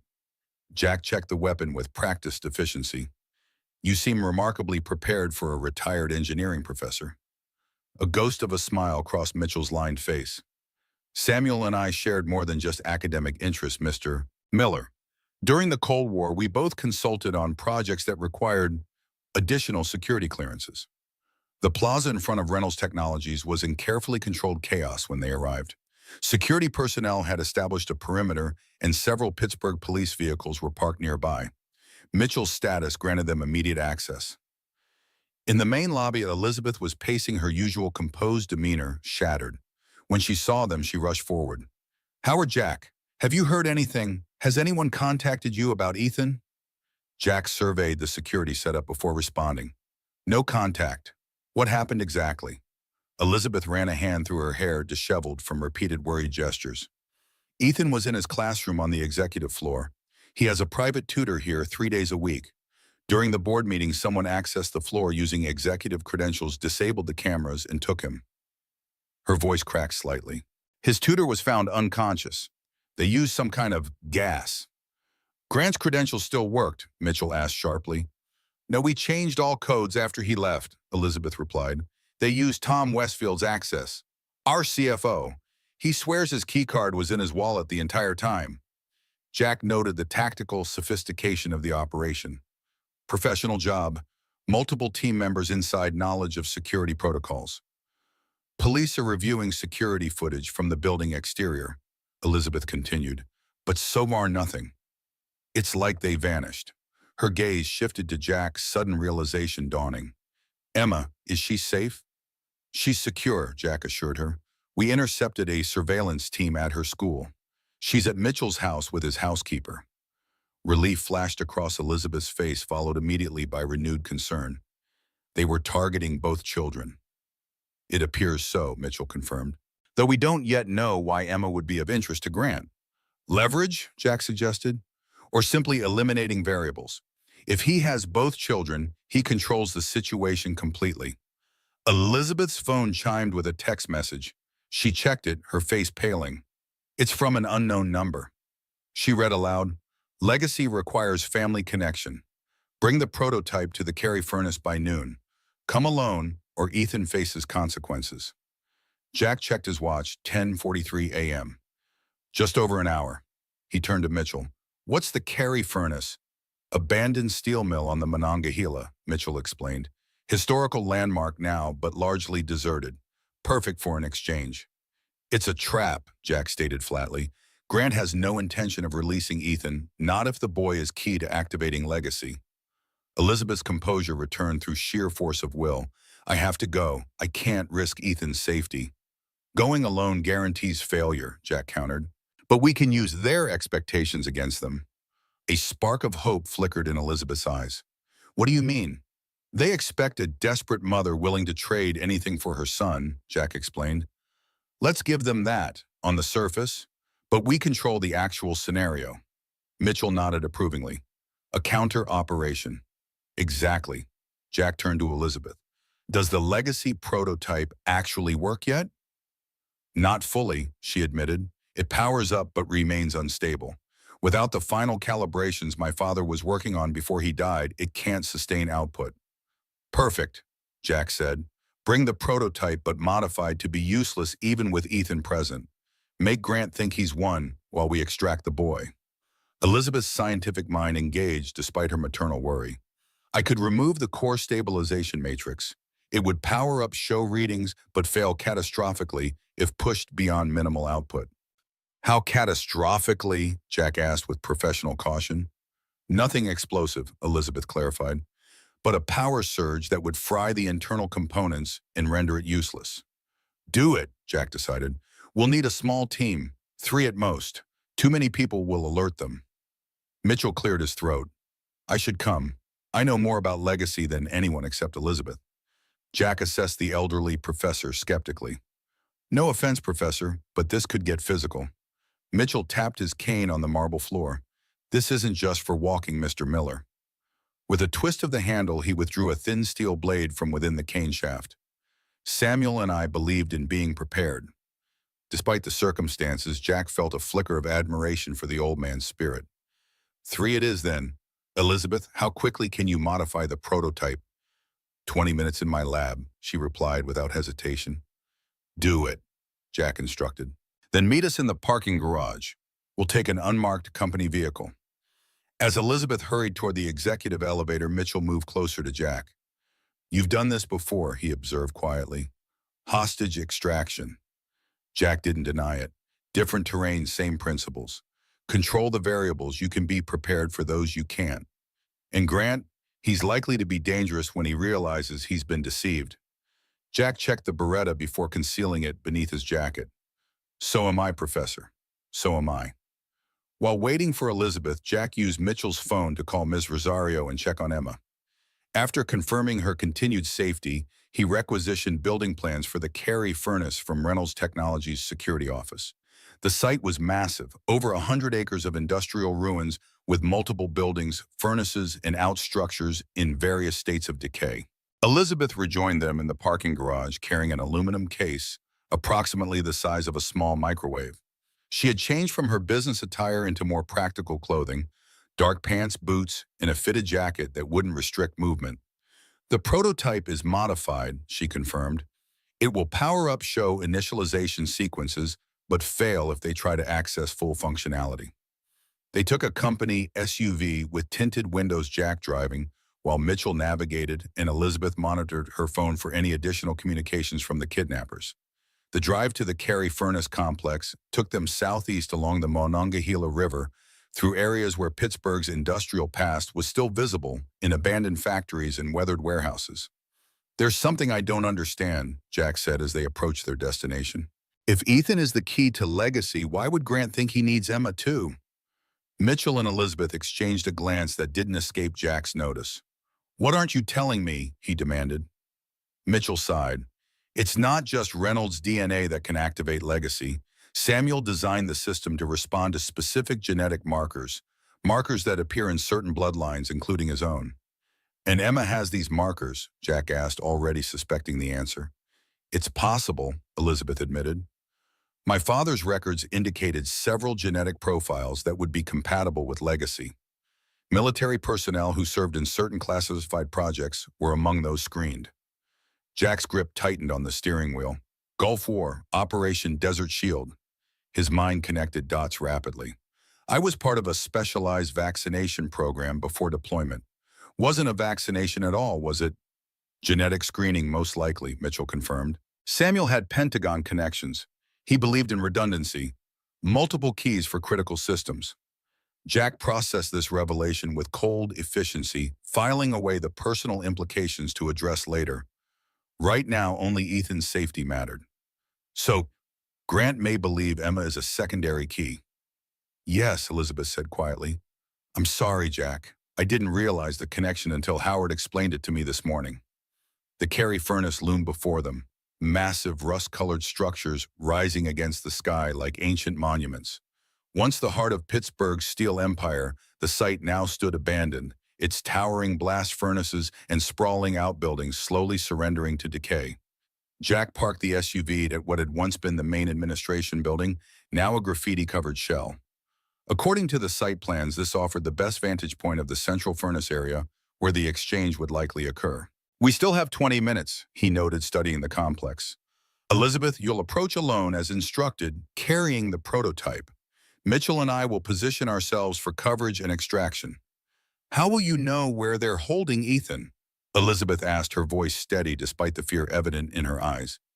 We won't until the exchange begins, Jack admitted, but Grant needs you to activate Legacy alongside Ethan. He won't harm the boy before that happens. Mitchell withdrew a small case from his pocket, opening it to reveal 3 wireless earpieces. Short-range tactical communications, another remnant of Samuel's precautions. They each took one, testing the connection before finalizing their approach plan. Jack would take a position in one of the elevated walkways connecting the furnace structures, while Mitchell would remain closer to ground level, using the maze of machinery and equipment for cover.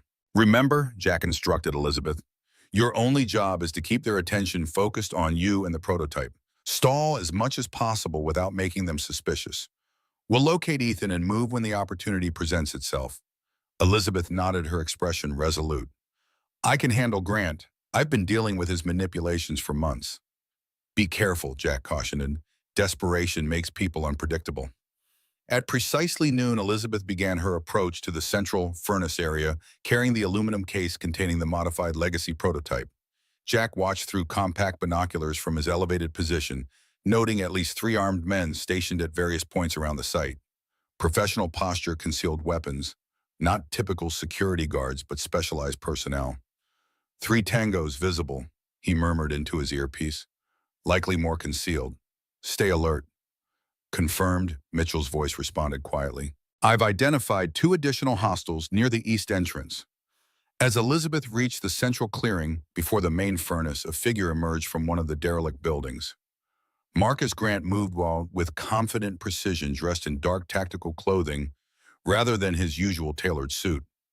He carried no visible weapon, but Jack noted the slight bulge of a shoulder holster beneath his jacket. Elizabeth, Grant called out, his voice echoing slightly in the cavernous space. Punctual as always. I appreciate that quality in business associates. Where's my son, Marcus? Elizabeth demanded, her voice carrying clearly through the comms. Grant smiled thinly. Safe. And he'll remain that way provided our transaction proceeds smoothly. He gestured to the case she carried. Is that Legacy? The prototype, yes, Elizabeth confirmed. Now show me Ethan. Grant made a subtle hand gesture, and another man emerged from the building, guiding Ethan by the shoulder. The boy appeared physically unharmed, but frightened, his small face pale beneath his blonde curls. Jack shifted position, slightly calculating angles and distances. The man with Ethan was keeping him too far from Elizabeth for a clean extraction. They would need to draw them closer together. Mom, Ethan called out, his voice small but steady. It's okay, sweetie, Elizabeth reassured him. Everything's going to be fine. Grant approached Elizabeth, his attention fixed on the case. Let's verify the merchandise. Shall we open it? Elizabeth complied, setting the case on a flat piece of debris and lifting the lid to reveal the Legacy prototype, a sleek metallic device with a central cylindrical core surrounded by intricate circuitry. Even powered down, it had an undeniable presence, a sense of contained potential. Power it up, Grant instructed. I want to see initialization. Not until Ethan is beside me, Elizabeth countered firmly. Grant studied her for a moment, then nodded to his associate. Bring the boy closer, but not too close. The man guided Ethan to within about 10 feet of Elizabeth, close enough for her to see him clearly, but still too far for a safe grab. Jack began to move along the walkway, positioning himself directly above their location. If he timed it right, he could drop down and reach Ethan within seconds. Elizabeth activated the prototype, which hummed to life with a soft blue glow emanating from its core. Display panels illuminated, showing initialization sequences and power readings. Beautiful, Grant murmured, his attention momentarily fixed on the device. Samuel's masterpiece. It's not fully functional, Elizabeth warned. The final calibrations are locked in Ethan's genetic profile. Grant finished for her. Yes, I know. Samuel was quite thorough in his fail-safes. He smiled coldly. But he made one critical error, assuming his secrets would die with him. Elizabeth's expression revealed nothing. What do you mean? Your father kept records, Elizabeth. Records even you didn't know about. Grant circled the prototype, admiring it from different angles. Did you really think I spent 8 years as his head of security without learning his contingencies? His fail-safes, the true purpose of Legacy? Through his earpiece, Jack heard Mitchell's sharp intake of breath. He knows, the professor whispered. God help us. He knows everything. Legacy was never meant to be just an energy system, Grant continued. It was designed as the ultimate deterrent, a technology so potentially devastating that it would render conventional weapons obsolete. His eyes gleamed with unsettling intensity. Unlimited energy is just the commercial application. The military potential is what makes it truly valuable. My father would never have allowed legacy to be weaponized, Elizabeth insisted. Grant laughed, the sound echoing harshly off the rusted metal surroundings. Your father was a pragmatist, Elizabeth. He understood that power, real power, comes from control. He gestured toward Ethan. Why do you think he encoded the activation sequence in his grandson's DNA? Not just protection, insurance. Jack had reached the optimal position above them. Ready to move on your signal? He murmured into the comms. Mitchell status. In position, the professor confirmed quietly. Grant was still speaking, his attention divided between Elizabeth and the prototype. My buyers don't just want the technology, Elizabeth. They want the keys, the genetic templates that unlock Legacy's full potential. Elizabeth's face paled as she understood his implication. You're selling Ethan too. Along with the Miller girl, Grant confirmed casually. Two compatible genetic profiles ensuring continued access regardless of circumstances. He checked his watch. Speaking of which, my team should have acquired her by now. A shame you moved her from the school. It required adjusting our timetable. Jack felt cold rage building within him, but maintained his focus. Grant didn't yet know they had intercepted his team at the school. That misconception gave them an advantage. You'll never get away with this, Elizabeth said, playing for time. The police are already looking for Ethan. Kidnapping children will bring every law enforcement agency down on you. By the time anyone realizes what's happened, we'll be long gone, Grant replied confidently. International waters by nightfall with new identities prepared. He gestured to the prototype. Now shall we complete the activation sequence? Bring Ethan forward. As the guard moved Ethan closer to Elizabeth, Jack gave the signal. Now! Jack dropped from the walkway, landing directly behind the guard, holding Ethan. In one fluid motion, he struck the man at the base of the skull with the butt of his pistol, catching him as he crumpled to prevent noise. Simultaneously, Mitchell emerged from his hiding place, the blade from his cane flashing as he disabled one of the perimeter guards with a precise strike to the leg. Grant reacted instantly, drawing his concealed weapon and grabbing Elizabeth, using her as a shield. Miller, he snarled, recognizing Jack despite never having been formally introduced. I should have known. Jack had already pulled Ethan behind a massive piece of machinery, shielding the boy with his body. Stay down, he instructed, eyes never leaving Grant and Elizabeth. Release her, Grant, Jack called out. It's over. Your team at the school was intercepted. Emma is safe. A flash of fury crossed Grant's face, quickly controlled. Minor setback. I still have Ethan's mother and the prototype. Reasonable consolation prizes. Elizabeth caught Jack's eye, a silent communication passing between them. With a subtle nod, she triggered the fail-safe she'd built into the modified prototype. The device's blue glow intensified suddenly, the power indicators spiking into red zones as alarms began to sound from the control panel. What have you done? Grant demanded, momentarily distracted by the malfunctioning prototype. Elizabeth used that instant of distraction to drive her elbow sharply into Grant's solar plexus, breaking his grip. She dove aside as Jack raised his weapon, firing a single shot that caught Grant in the shoulder, spinning him backward. Mom! Ethan broke cover, running toward Elizabeth. Stay back! Jack shouted, but it was too late. The boy was already halfway across the open space. Grant, despite his injury, managed to regain his balance and lunged for Ethan, catching the boy's arm. Nobody move! He ordered, his weapon now pressed against Ethan's temple. Or the boy dies right here. Everything froze in that terrible tableau. Grant bleeding but determined, Ethan trembling in his grasp. Elizabeth and Jack both poised in agonized suspension. The prototype continued its warning sequence, lights flashing urgently as systems overloaded. It's finished, Grant, Jack said, calmly, his weapon still trained on the man. You're injured. Your team is down. The prototype is failing. Walk away while you still can. Always the hero, Miller, Grant sneered. Just like in Desert Shield. always following orders, never questioning why. His eyes narrowed. Did you ever wonder why they selected you for those special vaccinations? Why certain soldiers were chosen for specific missions near the Iraq border? Jack kept his expression neutral, though the question struck uncomfortably close to long-buried doubts. Put down the weapon, Grant. The boy has nothing to do with this. He has everything to do with this. Grant's voice rose with fervor. Legacy isn't just technology, it's evolution. Samuel Reynolds understood that humanity needs guidance control to survive its own destructive tendencies.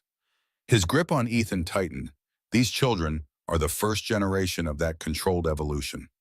From behind a pile of debris, Mitchell's voice carried clearly. You misunderstood everything, Marcus. As usual. The professor emerged slowly, leaning heavily on his cane. Samuel never intended legacy as control or weapon. It was protection. A shield, not a sword. Grant's attention split between his multiple opponents, his injured shoulder clearly causing him pain. Stay back, old man. Your part in this story is over. I think not, Mitchell replied with unexpected steel in his voice. Samuel and I built fail-safes you never discovered. He raised his hand, revealing a small device that resembled a remote control, including this. Grant's eyes widened in recognition. The master override. Samuel said it was destroyed. He lied, Mitchell said simply, and pressed the central button. The effect was immediate and startling. The legacy prototype's alarm ceased abruptly, its blue glow stabilizing and then intensifying to an almost blinding brilliance.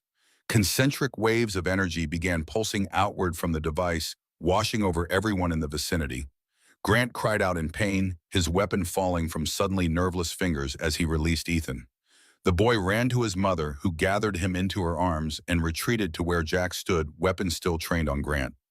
What is that? Jack demanded, watching as Grant writhed on the ground, clutching his head. Neural disruption field, Mitchell explained, approaching with cautious steps. Targeted to specific neural patterns, in this case those with certain psychopathic markers. Samuel designed it as a non-lethal defense against those who would misuse legacy. Grant's movements were slowing, his consciousness clearly fading. You can't. Stop! Progress! He gasped before collapsing completely. As the energy waves dissipated, the prototype powered down, its blue glow fading to darkness. Mitchell pocketed the override device with a sigh of evident relief. Is he dead? Elizabeth asked, still holding Ethan protectively. Mitchell checked Grant's pulse. No, unconscious only. The effect is temporary, though. He'll have quite a headache when he wakes. He looked up at Elizabeth. Your father never believed in killing, even to protect his work. Another moral line Marcus failed to understand. Jack secured Grant's weapon and quickly verified that the other guards were similarly incapacitated by the energy pulse. Only then did he lower his own gun, the immediate danger past. We need to contact the authorities, he said, practical concerns reasserting themselves. And check on Emma. Elizabeth nodded, already reaching for her phone. As she made the necessary calls, Jack knelt beside Ethan, who was watching the proceedings with remarkable composure for a 5-year-old who had just experienced kidnapping and rescue. Are you okay, buddy? Jack asked gently. Ethan nodded. I knew you'd come. You're a good finder, like Emma said. Jack smiled despite the gravity of the situation. Your mom did most of the finding. She's pretty amazing. I know, Ethan agreed seriously. Grandpa Samuel said she was the smartest person he ever met. He looked over at the powered-down prototype. Is the special machine broken now? Not broken, Jack assured him. Just sleeping until it's needed again. Mitchell joined them, his elderly frame seeming more frail now that the crisis had passed. You handled yourself remarkably well, Mr. Miller. Samuel would have approved. I still have questions, Jack replied, watching as Elizabeth concluded her phone call. Many questions. And you'll have answers, Mitchell promised. But perhaps first we should retrieve young Emma and ensure both children are properly settled after their ordeal. Within the hour, police and federal agents had swarmed the Carey Furnace site. Grant and his associates were taken into custody, the charges ranging from kidnapping to industrial espionage. The legacy prototype was secured in a specialized containment unit for transport back to Reynolds Technologies. Jack, Elizabeth, Mitchell, and Ethan returned to Mitchell's Shadyside home, where Emma greeted them with excited relief, particularly happy to see her friends safe. As the children were settled in the library with snacks and the promised cookies from Ms. Rosario, the adults gathered in Mitchell's study to process the day's events. "I owe you both explanations," Elizabeth began, the composed CEO once more, though with new warmth in her partner, "and my profound gratitude." Jack accepted the glass of bourbon Mitchell offered, taking a contemplative sip before responding. "The genetic markers Grant mentioned. My connection to Desert Shield. I need to understand what I've been part of without knowing it." Mitchell settled into a leather chair with a weary sigh. "A fair request, the short version is this. In the late 1980s, Samuel discovered unusual genetic patterns in certain individuals, patterns that suggested enhanced neural integration with electronic systems." "In English, Professor," Jack prompted. Elizabeth smiled slightly. "Some people can interface with technology more effectively than others. Their brains process electronic interactions more efficiently, what we now might call a natural aptitude for computational thinking. Samuel theorized this trait might be evolutionary, humanity adapting to a technological world." Mitchell continued. "The military became interested naturally. Soldiers who could better integrate with increasingly computerized weapon systems would have tactical advantages." "Uche, the vaccination program," Jack surmised. "They were identifying soldiers with these markers." Elizabeth nodded. "And my father was tracking the results. Not for weapons as Grant believed, but for what would eventually become legacy, a clean energy system that could only be activated by those with inherent ethical frameworks." She looked at Jack directly. "People like you who instinctively protect rather than exploit." Jack absorbed this information, connecting it to his own past and to Emma's future. "And Emma inherited these markers from me." "Through your daughter, yes," Mitchell confirmed. "The traits appear to strengthen in subsequent generations. Both Emma and Ethan show remarkably strong neural compatibility patterns, which is why Grant wanted them both. Multiple keys for multiple buyers." "What happens now?"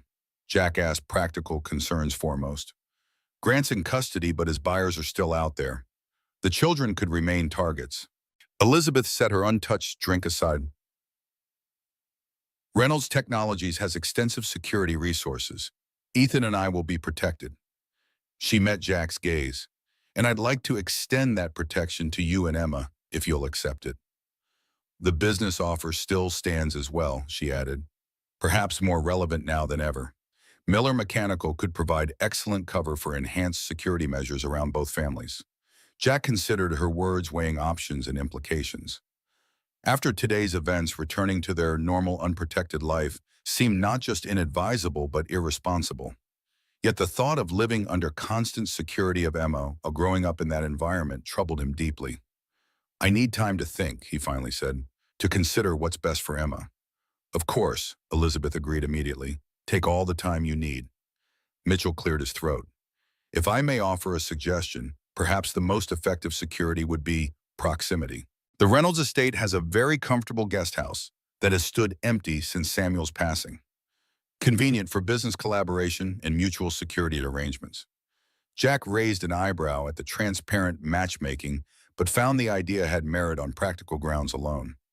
"I'll consider it," he said, neither accepting nor rejecting the proposal. Their conversation was interrupted by laughter from the library. Emma and Ethan, resilient as only children can be, already recovering from the day's trauma through play and friendship. Jack moved to the doorway, watching them, quietly struck by how quickly they had bonded, despite their different backgrounds. Elizabeth joined him, her shoulder lightly touching his as they observed the children. "They're extraordinary, aren't they?" she murmured. "After everything that's happened, they still find joy so readily." "It's a gift," Jack agreed, "one we should protect at all costs." "We will," Elizabeth said with quiet certainty. "Together." Jack turned to face her, seeing beyond the billionaire CEO to the mother, the daughter, the woman who had fought so fiercely to protect what she loved. In her determination, he recognized a kindred spirit, someone who understood duty, sacrifice, and the courage to face unknown dangers. Together, he agreed the word, a commitment to whatever challenges lay ahead. In the library, Emma was showing Ethan her star bracelet, the two children head-to-head in earnest discussion. Their innocent connection, friendship untainted by the adult world's complications, represented everything worth protecting, everything worth fighting for. Jack Miller had begun this journey with a simple act of kindness, helping a lost boy find his mother in a crowded train station. That choice had led him into danger revelation and now unexpectedly into a new beginning. Not just a business opportunity, but a chance to be part of something larger than himself once more. As he watched the children, Jack felt certainty settle within him. Whatever complications came with this new path, whatever dangers still lurked beyond today's victory, he had found his purpose again. In protecting these children and standing beside Elizabeth in facing the unknown, with courage rather than fear, he had rediscovered the man he had always been beneath the years of quiet survival. The man who would always extend his hand to those in need, no matter the cost or consequence. The man who had held a lost boy's hand and in doing so changed his own fate forever.